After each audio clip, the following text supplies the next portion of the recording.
Buffett is basically paying $1.8 billion just to buy a Japanese M&A wingman. Oh, come on. It's a strategic stake in Tokio Marine. He's buying global reinsurance infrastructure. They explicitly said they're partnering on future deals. He's outsourcing his deal flow, which is honestly my dream setup. I need to see the term sheet before I buy that narrative. But fine. We have Warren's Tokyo adventure to unpack, plus Gilead throwing $2 billion at T-cells. The rundown. $2 billion for Ouro Medicines. $2 billion. Gilead is absolutely not messing around with these autoimmune T-cell therapies. They're paying a massive premium, Nate. I pulled the trial data from phase 2, and while the efficacy is solid, $2 billion feels like a complete panic buy. Panic buy? Oh, come on. Industry watchers are calling it aggressive but necessary. You have to secure dominance in that space right now, or you get left behind. It's a total land grab. It's a cash grab for Ouro's founders, but sure, we'll watch the tape tomorrow for the official regulatory filings to see the actual terms. I guarantee there are some heavy milestone earnouts buried in those footnotes.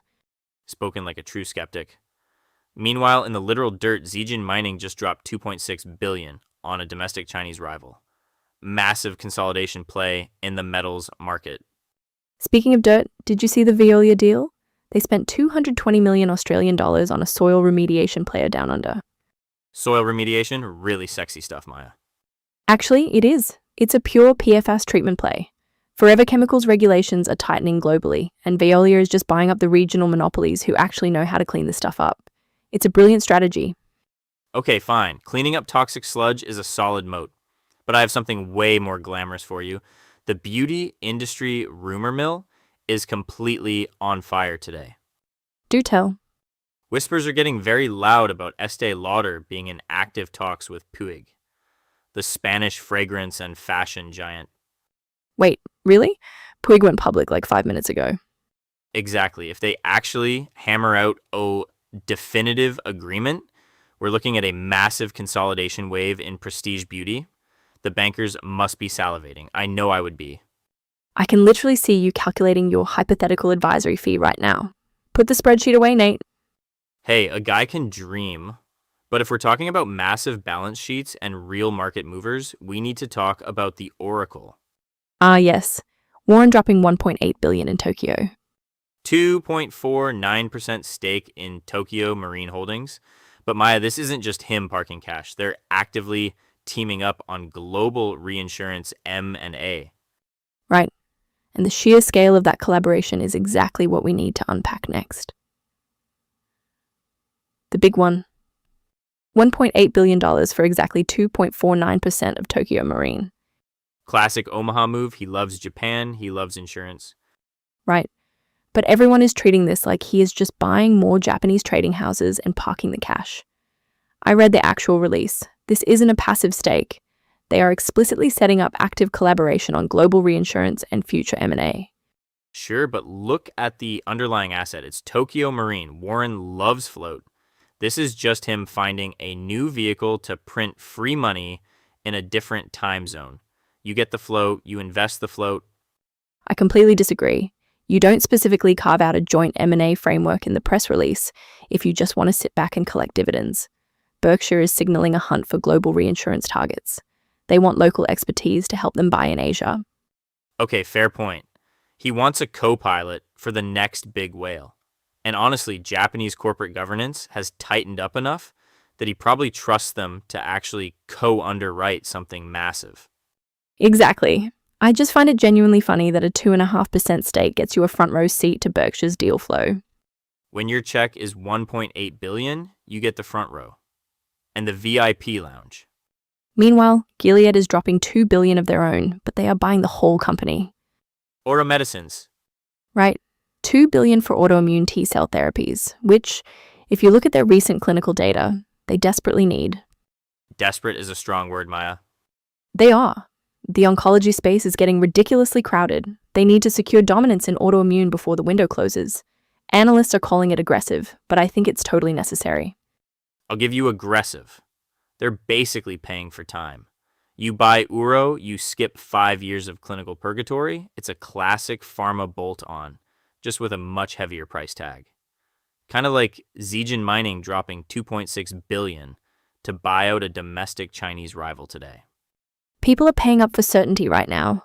Speaking of paying up, what is this beauty whisper you've been obsessing over all morning? Oh, it's massive. The rumor mill is absolutely screaming that Estee Lauder is in active discussions with Puig.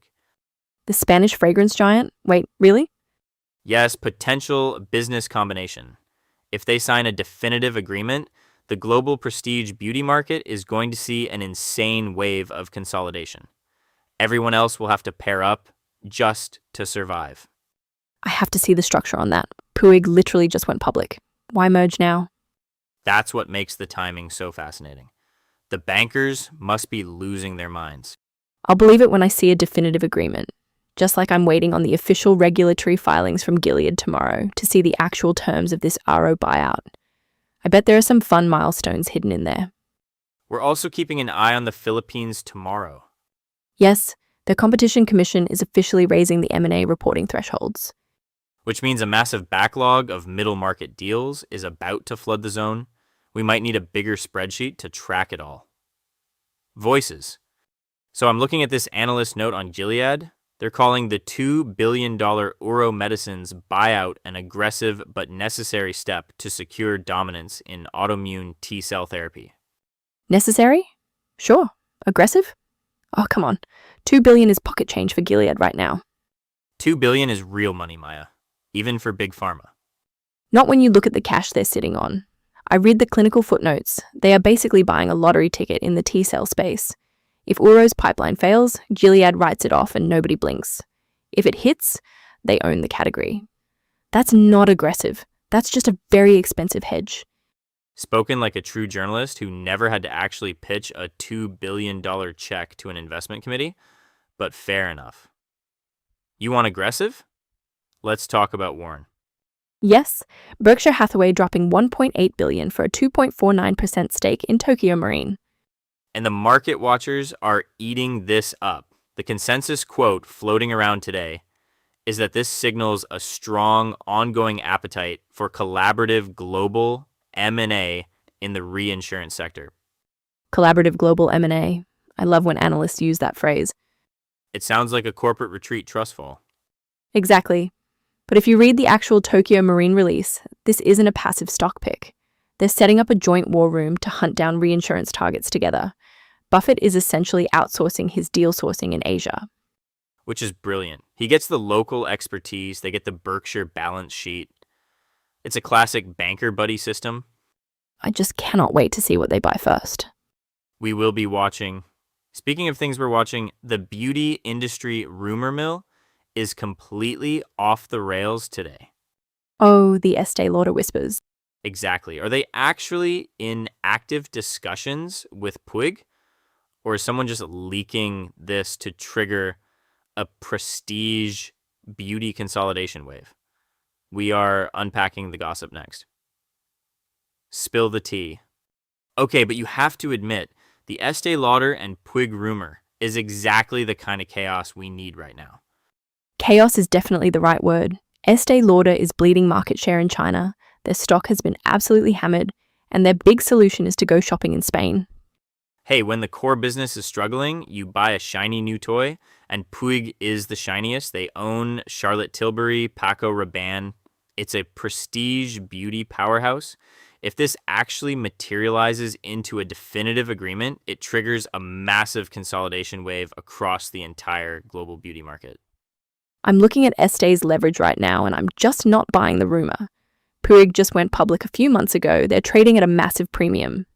Estee would have to offer an astronomical multiple to get the Puig family to actually cede control. It makes zero financial sense.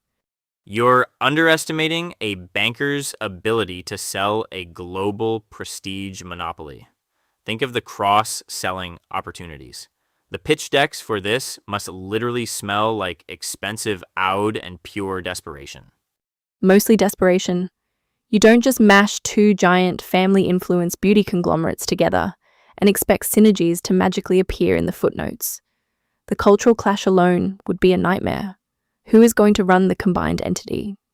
See, that's exactly why I want it to happen. I want the drama. I want the board meetings where they argue about lipstick margins and fragrance supply chains across a giant polished mahogany table. You just want a messy integration case study. You want them to overpay so you can talk about it next year. I'm a storyteller, Maya. I know what the people want. But fine. If you want to talk about actual confirmed regulatory shifts instead of my beautiful fragrance rumors, we should probably look at what's happening in Manila tomorrow. Right. The Philippine Competition Commission is officially raising its M&A reporting thresholds tomorrow morning. Which means that massive backlog of middle market deals is finally about to break loose. Tomorrow's radar. I'm glued to the tape tomorrow morning for Gilead's official filings on this $2 billion Ouro Medicines buyout. Analysts are calling it a necessary land grab in autoimmune T-cell therapy. Necessary? $2 billion for a pipeline that's mostly theoretical. I need to see the actual deal structure. I guarantee there are massive earnouts padding that headline number. You always assume it's an earnout. Sometimes a $2 billion check is just a $2 billion check. Spoken like a banker who wants his fee upfront. If you want guaranteed deal flow tomorrow, look at the Philippines. Wait, really? The Philippines? Yes, the Competition Commission's new M&A reporting thresholds officially take effect. We are about to see a massive backlog of middle market deals finally hit the wire. Okay, that's a fair call. But if you want real drama, the rumor mill is screaming about Estee Lauder being in active talks with Puig. Oh, come on. The Spanish fragrance giant. The culture clash there would be legendary. Maybe, but if that hits the tape, like the entire prestige beauty market is going to start eating each other. I'll believe it when I read the footnotes.